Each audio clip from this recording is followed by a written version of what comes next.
Hey guys, this is Jeff from Jeff's Vegetable Gardening and Containers. See, the greenhouse is empty, but I do have to. That's got the overwinter stuff in it. I still got to get out, but it's emptied. I got to put the cucumbers, tomatoes, certain stuff back in there and shut it down. Cause starting tomorrow night, this is Saturday, starting Sunday night, I'm supposed to get down to like 39, 37, 36, and just not gonna.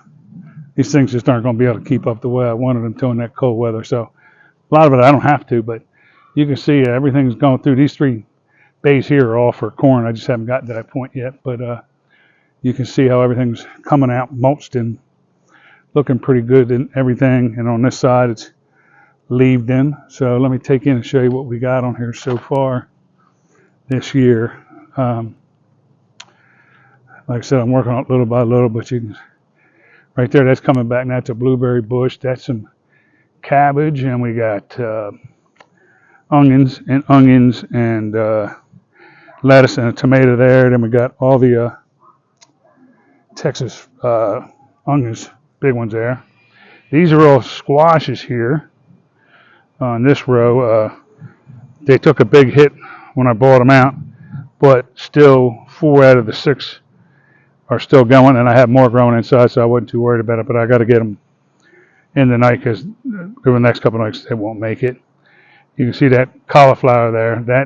That cauliflower and that cabbage can stay out. They don't get hurt by the cold weather that much. I got the cucumber, and broccoli over there, so the broccoli can stay out. The 2 cucumbers I'll put away. The peas can stay out. That's cabbage. It can stay out. That's a English cucumber will have to come in. That cabbage can stay. The grapes I'll take in. The raspberries can stay out. Different stuff. Strawberries can stay out. You can see them growing and flying right now. This tomato I'll take in. This is more types of squash and zucchini, which all have to go in. More cucumbers. Peppers I have to take in. These peppers I'll take in. That's like Swiss chard, and some little lettuces growing in there, so I'm not worried about them right now.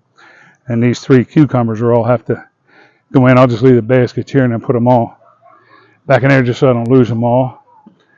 These are peppers just recently put in. So all these here, these 2 peppers, and those 3 buckets of peppers back there, and these 3 tomato plants here, which are cherry, rum, and big boy, they'll all have to go in. To show you, this is all potatoes here. I haven't even put any sweets in yet this year, but they are growing inside. I checked them. But this is all potatoes coming up here now. You know, red, white, purples, all different types. And I even put in russets this year. I used a couple different types. So over, I think it's 19 or 21. I can't remember exactly, barrels of them. So I got to get that done. That's some more, that's some garlic. That's more onions.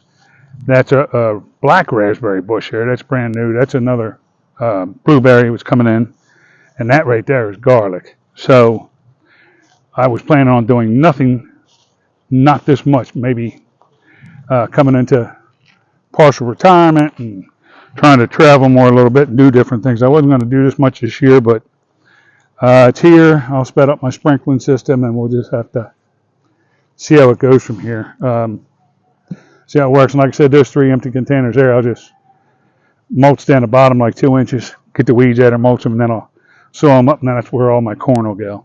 So most of this stuff is long range stuff, so as long as I get my watering system, sprinkler system tied up like I had last year and get everything going before the warm weather within the next week or 2, then I can it can water itself, and I don't have to really worry about it. And so if I'm gone for a little while, I can come back and just harvest and trim back where I need to and just keep it the way it is. But otherwise, I'm way ahead. We're not even into May yet. We're in the 2nd week of, maybe 3rd week of April, but we're getting there little by little. Still got some soil left over. That's for some of the plants I got left up inside there, still under the grow lights. I got probably another 20, 30 up there, but I'm not going to use them. I've taken some in the office and given some people some, and I got a bunch in that greenhouse over there. I think they're still in there. I have to look. Find out who wants them or who doesn't want them, because I just got too much, and I would never do this. This year I'm doing it. But you see, I got a cabbage and all these tomatoes here. And there's one broccoli growing in there, so somebody want them, I'll just take them in the shop and see who wants them. There's the overwintering stuff. I've gone through a lot of it and got a lot of it ripe. The rest of those, there's probably 4 or 5 of those, or 10, whatever, that I got left. I have to see what I'm keeping, not keeping, and letting it grow back. You see how the peppers, eggplant, and everything responded from keeping it in here this year, but we'll check on it, see how it works out from there. In there, you can see I added an extra compost to this thing recently because the amazing amount of dirt I've had moving back and forth. But this is a compost pile I've been working on, and you look, see that right there? I just threw some vegetables in there a month and a half ago, and you look, that's all potatoes growing right there. So believe it or not, by the end of this midsummer, end of the summer, when they start dying back, I'll pull them up and we'll just have loads of potatoes right in the compost pile that we can heat up. And now that I got my tractor fixed finally, I can start using that because everything I've had to do is manual through the wheelbarrows on the ground. That's the peach tree I put in last year, and you can see that's doing pretty daggone good. Growing at a nice speed, and I bought that peach tree matches that new one I just put in.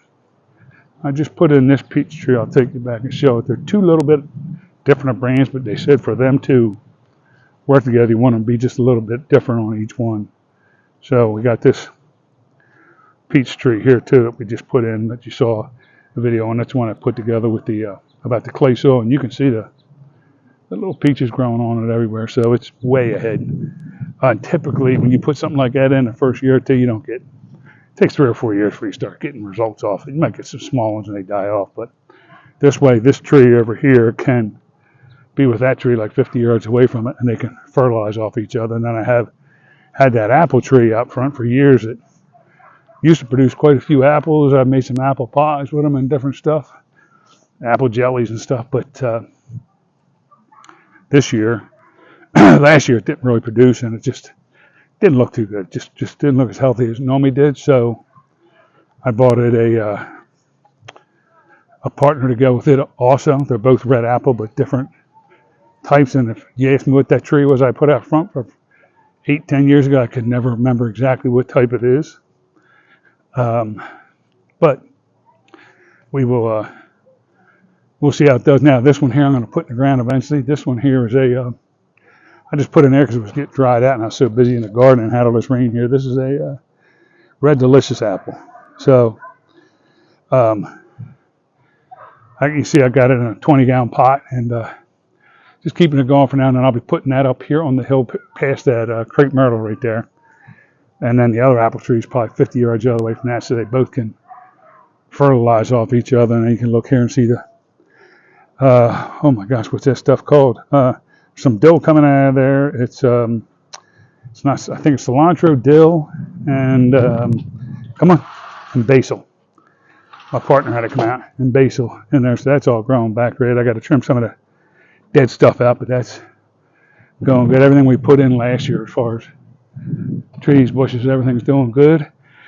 Just have been spending so much time with the garden, and everything's been manual labor this year because, like I said, my tractor's been out forever, taking it back and forth to a guy that finally figured it out, and he finally got it. And you can see there's a trail I've had it on. You don't need to see that, but tractor's sitting right over there, and she's turning on and off and running now, thank God, because hand carrying everything was getting old. You can see that's all the mulch I still have left there. That's, I think, let's see, six times 530, like 34, 35 bags for the front yard still, and I used probably 20 in the garden so far. So, and I got to get that plastic picked up. So there's still quite a bit, and I got some other soil left there because I still got some stuff plus the wheelbarrow and this to mix together for other vegetables I got to put in. But I'm gonna let you go from there because I got to get all these. It's starting to get dark, and I got to get all these plants I want to move so they don't get hurt in any kind of cold weather or freeze. Here's my partner, and I got to get it all. She's going in the garden now, no digging. So I got to get all this stuff into that other garden that can be hurt. So let me get that done, and like I said, another week or two from now, we'll come back and we'll check in with everybody and show them how the garden's doing a little bit better when it gets a little warmer. I just got to get through these next few cold days, cold nights, excuse me. All right, guys, have a great one. And don't forget to like and subscribe and go out to all our different websites and channels. And we're out there on everything. And hopefully take hold, share them, like them, and subscribe. I see you guys.